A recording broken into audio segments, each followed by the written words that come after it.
nas eleições 2020. Estava com a vontade de usar essa trilha, essa vinheta, e chegou a hora, porque hoje é dia de debate. Na tela da Band, aqui na Rádio Bandeirantes, os candidatos, aqueles que pleiteiam a vaga de prefeito aqui em São Paulo, estarão podendo exibir ideias e tomara que seja desse jeito.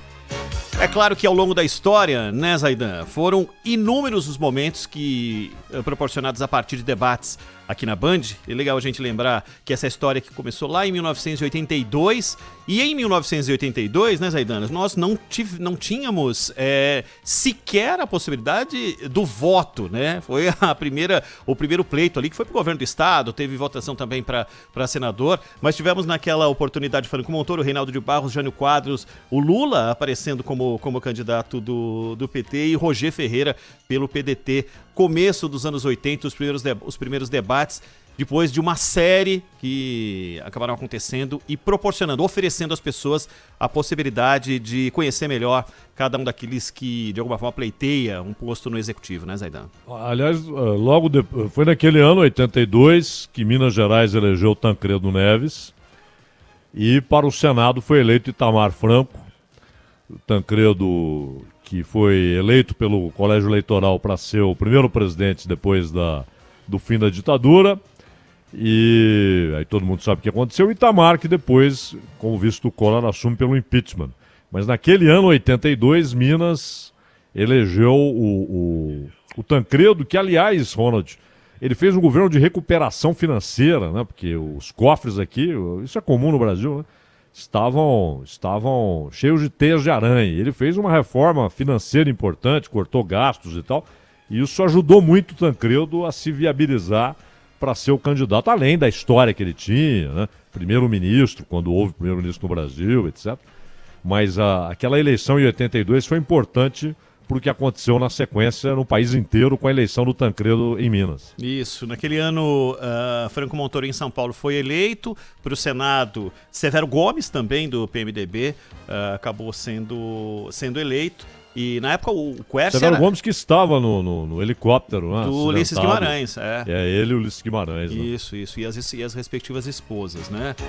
E aí os debates se sucederam ao longo da história, Zaidan, e eu tenho aqui alguns momentos marcantes de disputas e embates entre os candidatos. Eu separei alguns aqui para a gente relembrar rapidamente. Teve um, e a gente falava anteontem e ontem acerca da história do cumprimento ou não cumprimento, por causa da relação com as eleições americanas, né? Entre os candidatos, se eles se cumprimentariam ou não. E entre os motivos que fizeram com que Lula e Collor não se cumprimentassem no segundo debate, foi muito pelo que Collor disse. Aqui tem uma parte, não foi nem tão ofensa assim, porque ele faria coisas bem mais pesadas depois. Ouça só. Bom, aquele cognome de Pinóquio que o deputado tenta colocar no programa do partido, eu acho que cabe muito bem a ele. Ele é que é um grande Pinóquio. Até porque eu não sabia que o Pinóquio pelo menos lia. Eu não sei se ele sabe ler. Chamar de Pinóquio e se comparar com o que foi dito depois é praticamente coisa de criança, né, Zaidan? É óbvio, né? Mas é rotineiro. Continuamos na mesma verborragia. E lembra do debate e da troca de afagos entre Maluf e Brizola em 89 aqui na Band, Zaidan? Sim. Escuta só. Nós estamos com 10, 12, 15 milhões de pessoas nos ouvindo. Dá licença uma parte. Não lhe dou a parte porque eu tenho 11 minutos. Não lhe dou a parte. Não lhe dou a parte. Não pode dar a parte. Não lhe dou a parte porque é antirregimental. Não lhe dou a parte. É antirregimental. Não dou. Não lhe dou a parte. O filhote da ditadura não, senhor, está aqui. Não lhe dou a parte. O senhor tenha respeito. Não dá para ter só 2 assessores por candidato, uma estrutura muitíssimo menor. Mas as reações das torcidas também foi algo marcante ao longo dos debates, né?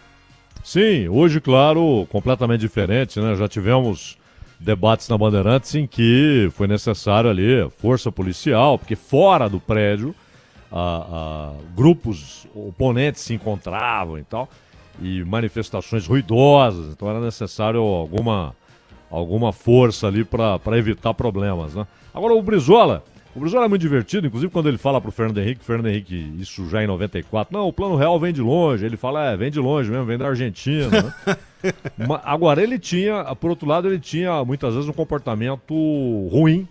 Por exemplo, quando ele, numa entrevista, disse que ele fez uma crítica muito pesada ao João Goulart, que obviamente já morto, né, não poderia se defender.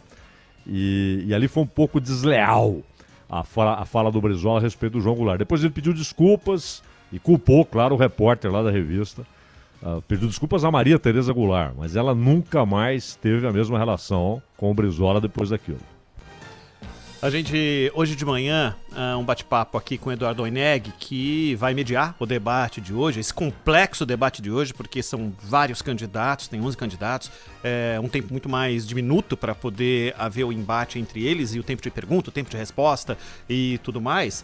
E o Oineg estava falando de algo interessante, que é quando o candidato foge das próprias características, e aí faz com que o eleitorado tem uma certa estranheza e talvez não aprove aquele tipo de postura. E aconteceu com o Alckmin no pleito de 2006, no segundo turno, contra Lula, né? E o Alckmin partiu para o ataque. Aqui, no debate da Band, tem um trecho aqui. Ó. O cartão corporativo, o cartão de crédito do seu gabinete teve um crescimento exponencial. Não seja leviano. A única coisa boa que o Fernando Henrique Cardoso criou no governo dele foi exatamente esse cartão corporativo. Porque antes do cartão corporativo, pergunta pro Fernando Henrique Cardoso, aliás, vocês não trouxeram ele aqui porque vergonha? E o debate inteiro, o Alckmin teve uma postura muito mais agressiva e depois, quando acabou o debate, os eleitores que estavam indecisos não tinham gostado daquilo que ele tinha feito, que era ter partido para cima para tentar reverter uma tendência que acabou se confirmando depois com a reeleição do ex-presidente Lula.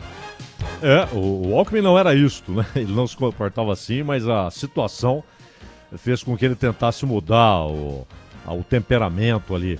O Daniel Lucas está lembrando que o Brizola já morreu. Claro, faz tempo que o Brizola morreu. Aliás, o Lula foi vaiado no velório do Brizola.